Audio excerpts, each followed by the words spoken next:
ठीक है। Empirical formula की आई होप डेफिनेशन समझ में आ गई होगी। एम्पेरिकल फॉर्मूला की डेफिनेशन क्या है, अगेन रिपीट कर रही हूँ कि वो हमें सिर्फ और सिर्फ क्या बताएगा कि कौन कौन एलिमेंट्स उसके अंदर बस शामिल है, उस फॉर्मूले में कौन कौन से एलिमेंट शामिल है। एलिमेंट की तादाद तो बताएगा लेकिन एक्चुअल तादाद नहीं बताएगा। एलिमेंट्स तो बताएगा कि इतने एलिमेंट शामिल हैं लेकिन असल तादाद नहीं बताएगा, ठीक है। जबकि मॉलिक्यूलर फॉर्मूला हमें क्या बताता है, उसकी एक्चुअल तादाद भी बताता है और एलिमेंट भी बताता है कि इसके अंदर लेट सपोज इसमें अगर बेंजीन है तो बेंजीन में क्या है, कार्बन और हाइड्रोजन तो इस्तेमाल है, तो वो तो उसका एम्पेरिकल फॉर्मूला हो गया CH, ठीक है। एम्पेरिकल फॉर्मूला क्या हो गया, CH हो गया। लेकिन कितनी तादाद में बेंजीन में मौजूद है, 6 कार्बन चाहिए और 6 हाइड्रोजन चाहिए, तो ये हमारा एक्चुअल तादाद भी बता रहा है। कौन, मॉलिक्यूलर फॉर्मूला। मॉलिक्यूलर फॉर्मूला हमें एलिमेंट्स भी बताता है और उसकी असल तादाद भी बताता है, ठीक है। समझ रहे बात। तो हमारी एम्पेरिकल फॉर्मूला क्या शो करता है कि उसके अंदर कौन कौन से एलिमेंट्स हैं और कितनी तादाद में मौजूद है, तो ये हमारा एम्पेरिकल फॉर्मूला की डेफिनेशन है। समझ रही बात। अब हम इस चैप्टर में हम अप्रोक्स हम सब कुछ कर चुके हैं। अब चंद डेफिनेशंस हैं वो हम पढ़ रहे हैं। अब हमारी डेफिनेशन आ रही है वो क्या है, मोलर मास की डेफिनेशन आ रही है, सही है। तो अब हम मोलर मास की डेफिनेशन पढ़ रहे हैं। मोलर मास क्या है, मोलर मास की डेफिनेशन हम पढ़ रहे हैं। मोलर मास होता क्या है कि molar mass of a substance is its relative molecular mass expressed in gram, ठीक है।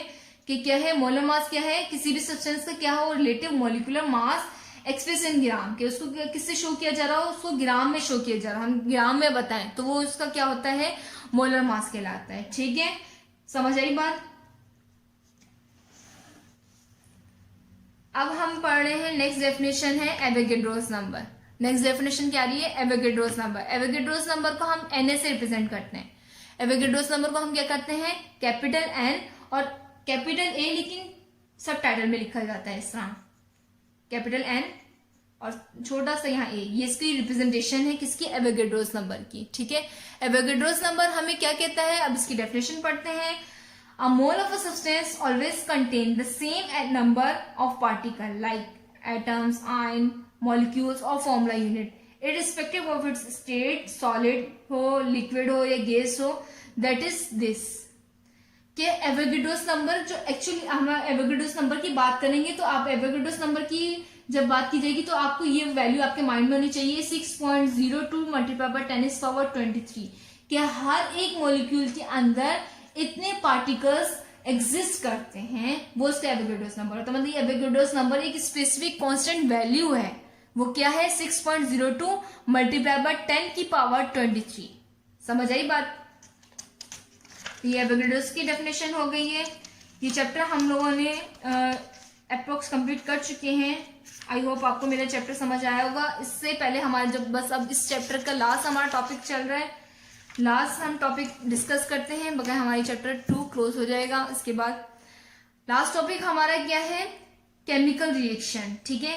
केमिकल रिएक्शन होता क्या है, केमिकल रिएक्शन की डेफिनेशन क्या है कि दो केमिकल आपस में जब रिएक्ट करते हैं तो उनके दरमियान में क्या होता है, केमिकल रिएक्शन पाया जाता है, ठीक है।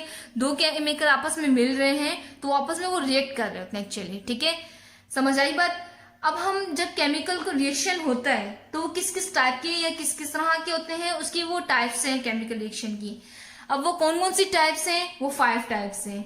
Number 1 decomposition reaction, number 2 addition reaction जिसका नाम कॉम्बिनेशन रिएक्शन भी कहा जाता है, नंबर 3 क्या है सिंगल डिस्प्लेसमेंट रिएक्शन, नंबर 4 क्या है डबल डिस्प्लेसमेंट रिएक्शन, नंबर 5 क्या है कंबस्टन रिएक्शन।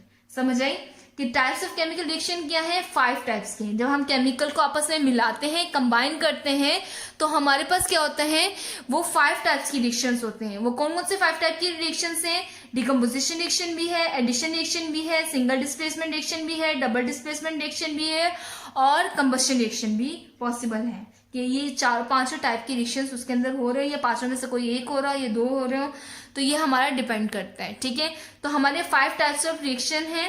अब हम इसको फर्दर डिफाइन करते हैं कि ये 5 टाइप्स के हैं क्या क्या, सही है। सबसे पहले हम डेफिनेशन स्टार्ट करते हैं लॉ ऑफ डिकम्पोजिशन रिएक्शन से, ठीक है।